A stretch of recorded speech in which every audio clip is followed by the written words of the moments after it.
नमस्कार दोस्तों, गीतांश एकेडमी में आपका स्वागत है। मैं हूं डॉक्टर विवेक श्रीवास्तव। जैसा कि आप सबको पता है कि यूपी टेट 2026 का विज्ञापन हो चुका है और परीक्षा संस्था ने सिलेबस घोषित कर दिया है प्राइमरी और जूनियर दो हिस्से में।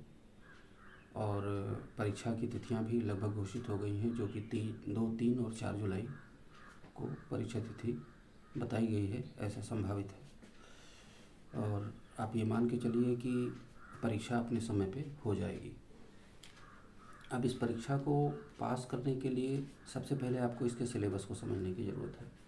अब आप यहाँ देखिए कि ये प्राइमरी का सिलेबस है और ये जूनियर का।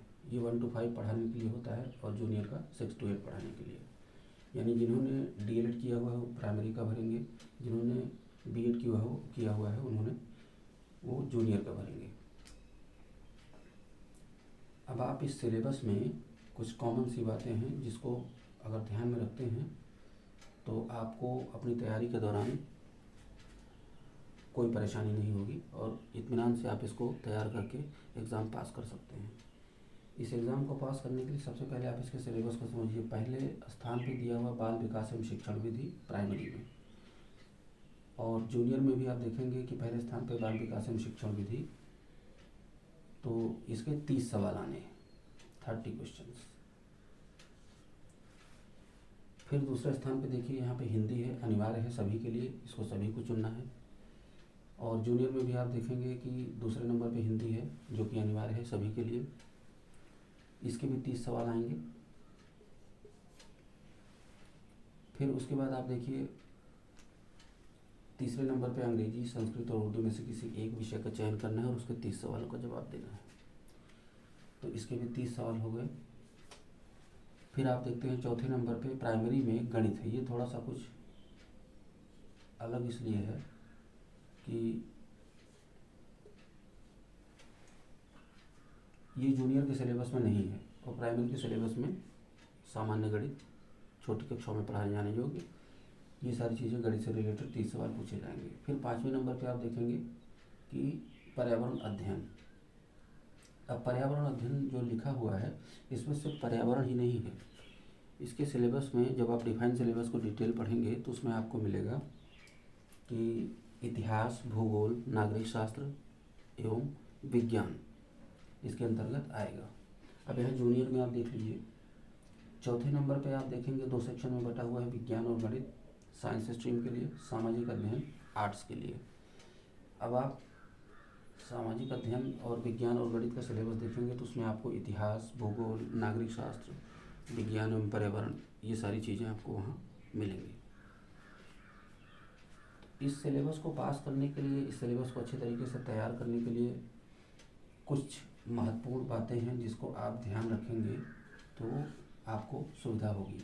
जैसे 150 सवाल का पेपर ये भी होगा, 150 सवाल का पेपर ये भी होगा।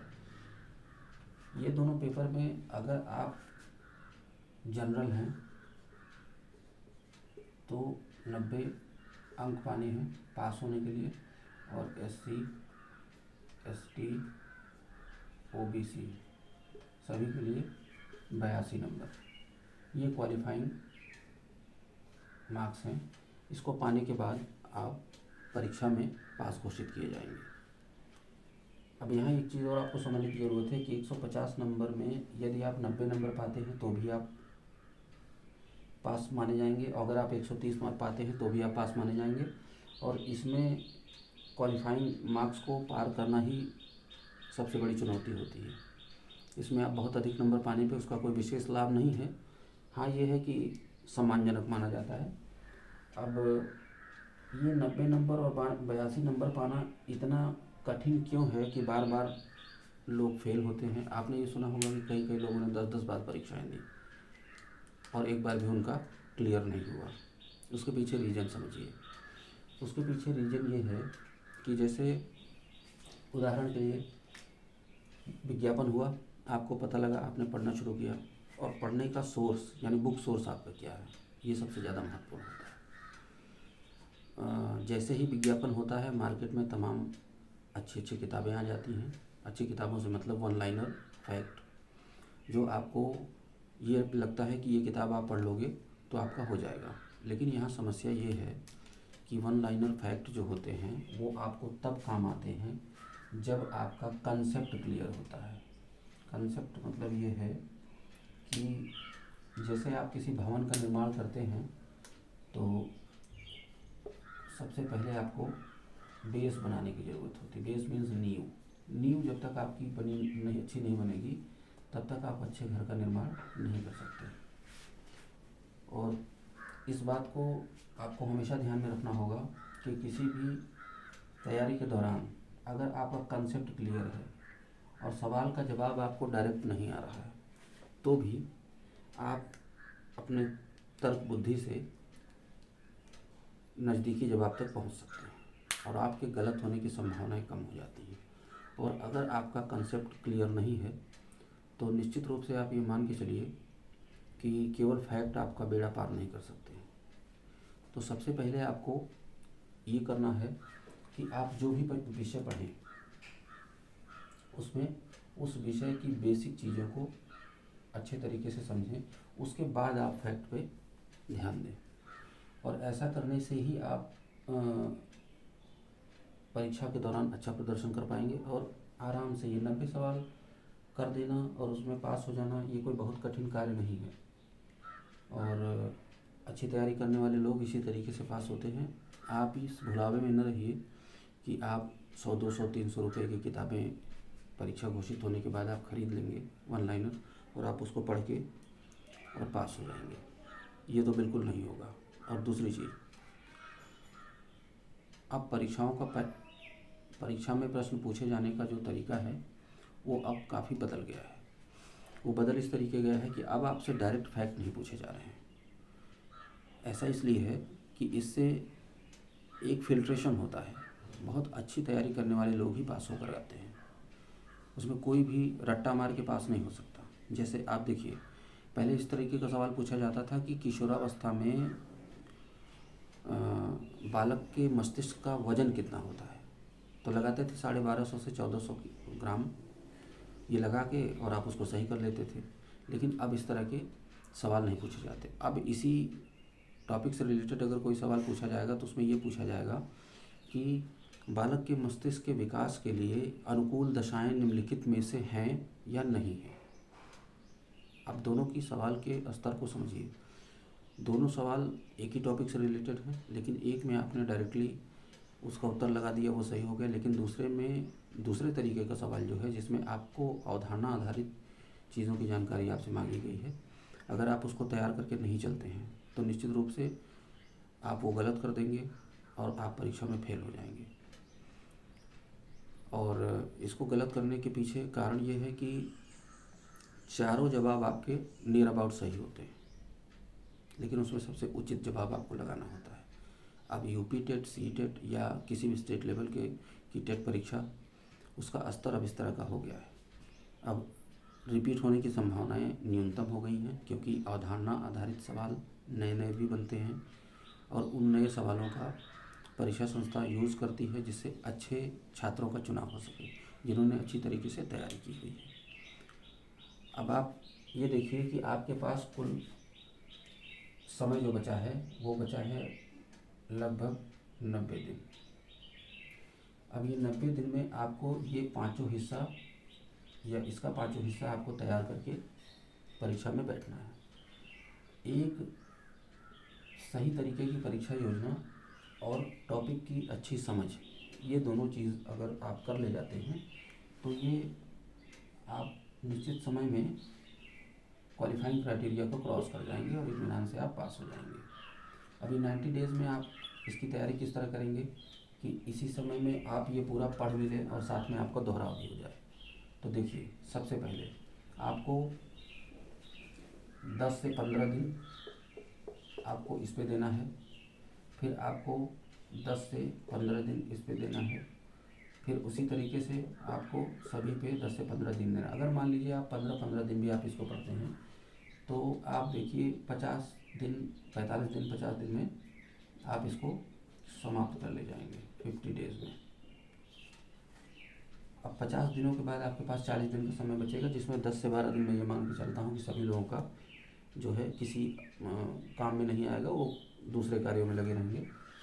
आप देखिए कि 50 से 80 दिनों के बीच, यानी 10 दिन आप निकाल दीजिए, फिर आप बचते हैं 80 दिन। 80 दिन में आप 50 दिन आप इस पर खर्चा किए, आपके पास बचा 30 दिन। अब उस 30 दिनों में आप इस टॉपिक को तेज गति से दोहरा सकते हैं और आपके परीक्षा के दौरान गलती होने की संभावनाएं कम हो जाती हैं, यदि आप पूरे सिलेबस को सही तरीके से और समय से दोहरा के और शांत दिमाग से परीक्षा हॉल में बैठें और इत्मीनान से पेपर को सॉल्व करें। तो ये कुछ सावधानियां हैं जिसको आप यदि अपने तैयारी के दौरान ध्यान में रखते हैं तो आप निश्चित रूप से परीक्षा में पास हो जाएंगे। अब मैं आज आपके सिलेबस की शुरुआत कर रहा हूँ और नियमित रूप से आपको इससे रिलेटेड वीडियो मिलेंगे और आप उसको इत्मीनान से पास करके उसमें जो ज़रूरी सूचनाएं हैं, ज़रूरी जानकारी है, कुछ कंसेप्ट हैं, उसको किसी अच्छी कॉपी में नोट करिए जिससे आप कम समय में शॉर्ट नोट तरीके से उसको दोहरा सकें।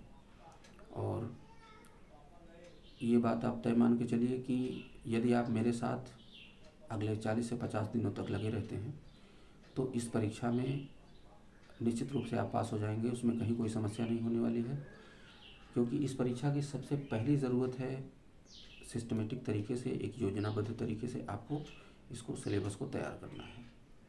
और नॉर्मली ये हो नहीं पाता है, वो इसलिए कि आपके पास कुछ ऐसी पुस्तकें इस दौरान आप खरीद लेंगे कि आपको लगेगा कि ये जल्दी जल्दी आप पढ़ लेंगे तो आपको हो जाएगा, लेकिन जब आप परीक्षा हॉल में बैठेंगे तो आपको ये समझ में आएगा कि ये सफिशिएंट नहीं है। और इस लिहाज से भी अब आप देखिए कि अभी सीटेट का रिज़ल्ट आया है, 35% के रिज़ल्ट लगभग आया है।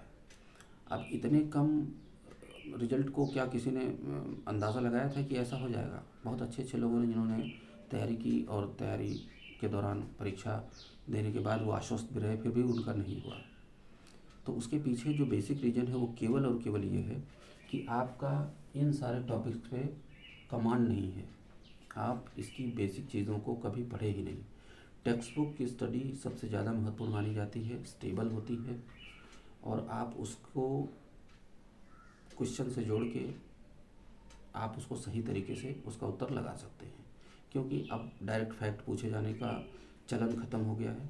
अब परीक्षा लेने वाली संस्था कठिनाई के स्तर को ऊंचा करने के लिए अवधारणा आधारित प्रश्नों को पूछती है। उससे एक चीज़ और निकल के आती है कि जो छात्र इस परीक्षा की तैयारी के दौरान अवधारणाओं का ध्यान रखते हैं, टेक्स्ट बुक को पढ़ते हैं, केवल वही लोग उस सवाल को कर पाते हैं और ये उनको लीड दिला देता है। यानी परीक्षा में लीड लेने के लिए केवल 2 चीज़ें ध्यान रखनी है कि आसान आपको नहीं गलत करना है, रिपीट नहीं गलत करना है, और दूसरी बात यह है कि कठिन सभी के लिए कठिन है।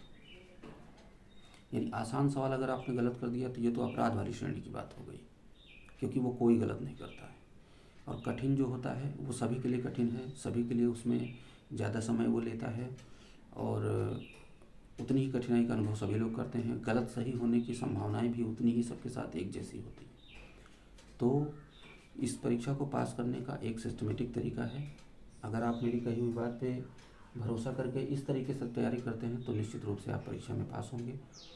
और मैं आपको अगली वीडियो थोड़ी देर में अपलोड कर दूंगा, आप उसको इत्मीनान से देखिए, सब्जेक्ट को समझिए।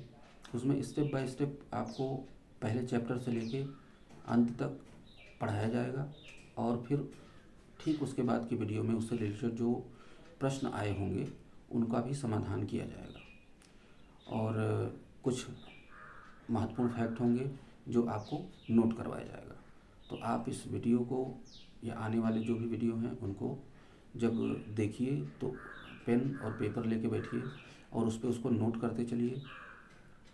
और अगर आपको मेरी कही गई बातों में या मेरे पढ़ाए गए सिलेबस में गुणवत्ता नज़र आती है तो आप मेरे चैनल को सब्सक्राइब करिए और अपने दोस्तों के साथ शेयर करिए। धन्यवाद।